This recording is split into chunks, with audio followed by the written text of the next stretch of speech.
जय गुरु जी। संगत जी मेरे साथ बोलिए जय गुरु जी, शुक्राना गुरु जी, अनंतम शुक्राना मेरे मालिक दा। संगत जी ओम नमः शिवाय, शिव जी सदा सहाय, ओम नमः शिवाय, गुरुपाद सदा सहाय। संगत जी हंसते मुस्कुराते बोलिए जय गुरु जी, शुक्राना गुरु जी।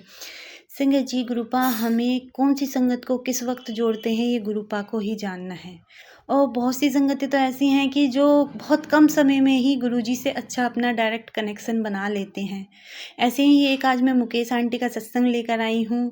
उनके ना ही उनके कान के पर्दा सही किया है, उनके बेटे का भी डेंगू सही किया है। संगत जी बहुत बहुत जल्दी ही उनको गुरुजी की बहुत अच्छी ब्लेसिंग और कृपा मिली है। संगत जी सारा सत्संग पूरा सुनना ताकि गुरुजी की ब्लेसिंग और कृपा आप भी सुन सको और आपको भी मिल सके।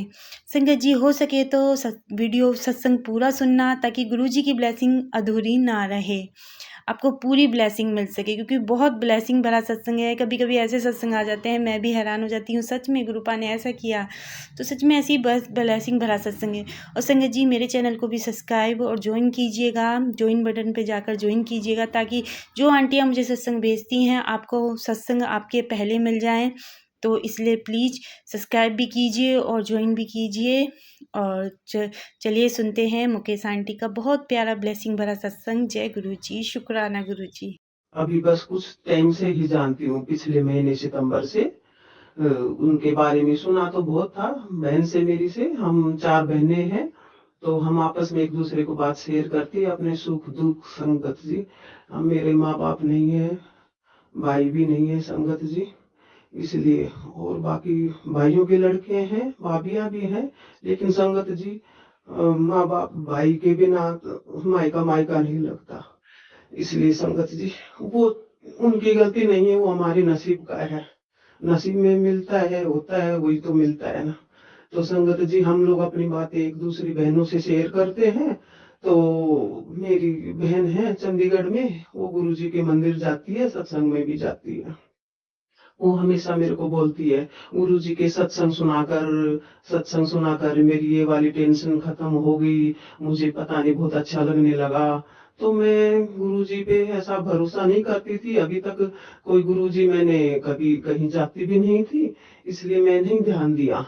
फिर संगत जी मेरा 10 साल पहले कान का ऑपरेशन हुआ था, कान का पर्दा फट गया था बचपन में किसी वजह से। तो 10 साल पहले मैंने ऑपरेशन कराया, तो बहुत मुश्किल से मेरा कान ठीक हुआ, बहुत मुश्किल था वो कान का ऑपरेशन मेरा। और चलो जैसे तैसे वो सक्सेस भी हो गया, सुनना भी ठीक हुआ, किसी तरह हो गया ठीक। लेकिन संगत जी अभी जनवरी फरवरी में मुझे फिर से पता चला कि मेरे कान का पर्दा फट गया है। तो संगत जी यहाँ पे मैंने डॉक्टरों को दिखाया, ये सारे चेकअप कराए, तो बस वही बोले कि वापस से पर्दा बिठाना पड़ेगा, ऑपरेशन कराना पड़ेगा।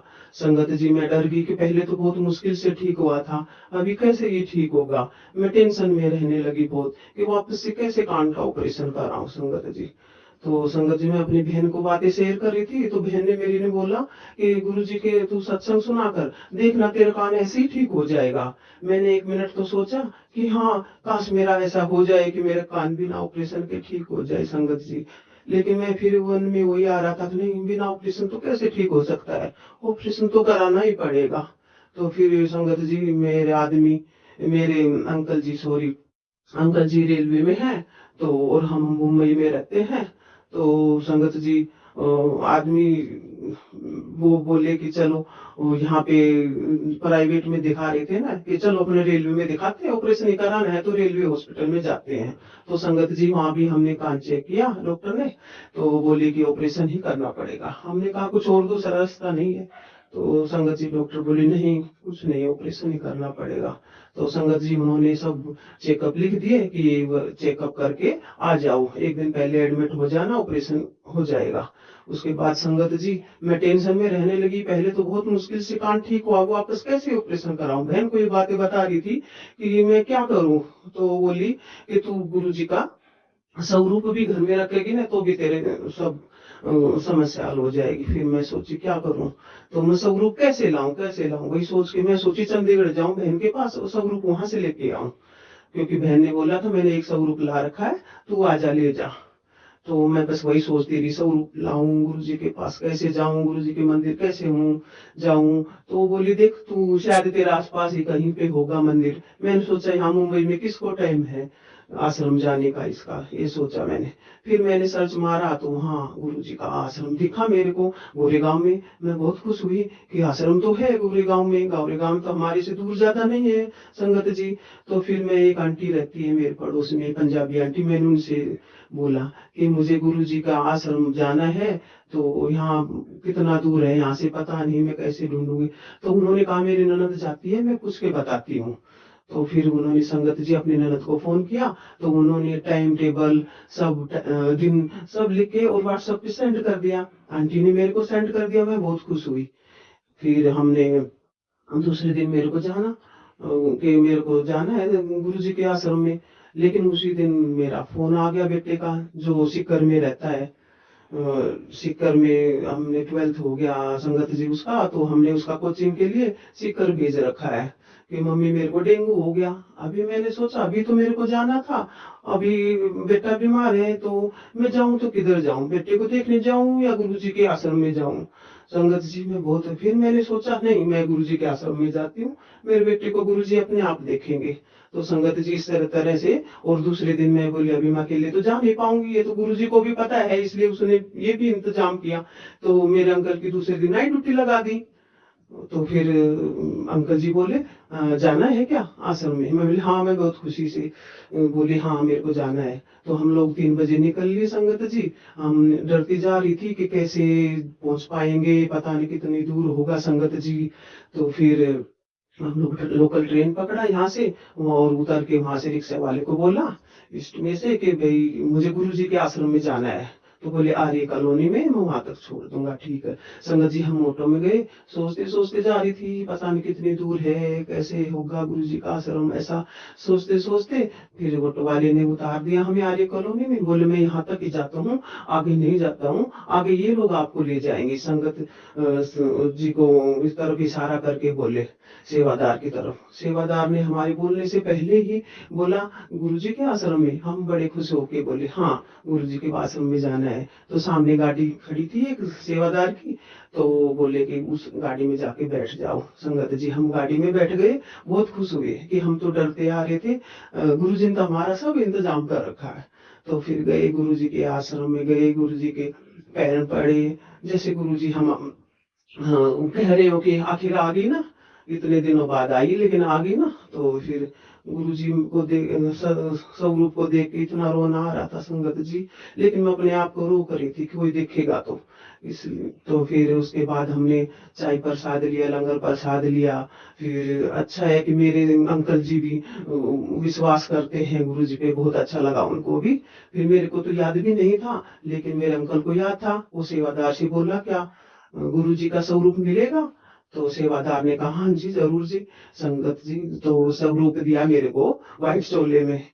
बोले गुरु जी का स्वरूप मैंने लिया, पर झोली में फैला के लिया, बहुत खुश हुई गुरु जी का स्वरूप देख के। फिर उसके बाद मैंने एक कमरे में गुरु जी का स्वरूप को सजाया और वहां पे धूप बत्ती करती थी। जो भी मेरी टेंशन होती मैं गुरु जी से बोल देती थी।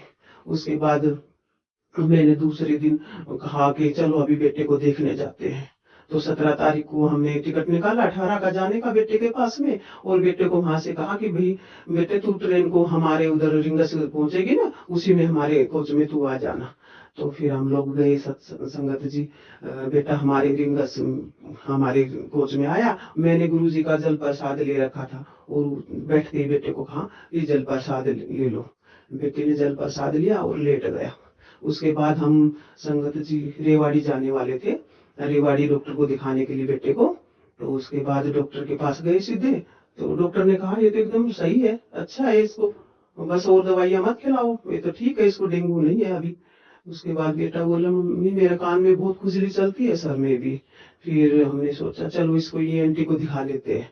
ईएनटी के पास गए। फिर मैंने कहा कि मेरा भी कान दिखा दो, क्योंकि वहां के डॉक्टरों ने बोला है ना ऑपरेशन, देखते हैं ये लोग क्या बोलते हैं। तो उसके बाद मेरा भी अपॉइंटमेंट ले लिया, बेटे का कान दिखाया, उसके बाद मेरा दिखाया। डॉक्टर ने मेरा कान देखा, सॉरी संगत जी, और बोले ये तो एकदम ओके है कान। दूरबीन डाल के ऐसे स्क्रीन पे देख रहा था, मेरे अंकल को भी दिखा रहा था कि कान तो एकदम सही है। मैं बोली नहीं, मेरे कान का पर्दा फटा है और 2-3 डॉक्टर ने ऑपरेशन बोल रखा है। बोले कहाँ फटा है, एकदम अच्छा है, जैसे गुरुजी बोल रहे हो कि नहीं कहाँ फटा है। तो उसके बाद मेरा चेयर स्क्रीन की तरफ घुमा दिया संगत जी। मैंने देखा कि देखो आप खुद देख लो, तुम्हारा कान तो एकदम ओके है, जैसे गुरुजी बोल रहे हो कि तेरा कान तो एकदम ओके है, जा ऐस कर। तो संगत जी मैं शुक्राना करती रही, मन मन में शुक्राना करती रही, शुक्राना गुरु जी, क्योंकि मेरी बहुत बड़ी टेंशन थी कि मैं कान का ऑपरेशन वापस कैसे करूं। संगत जी उसके बाद मैं बहुत खुश हुई।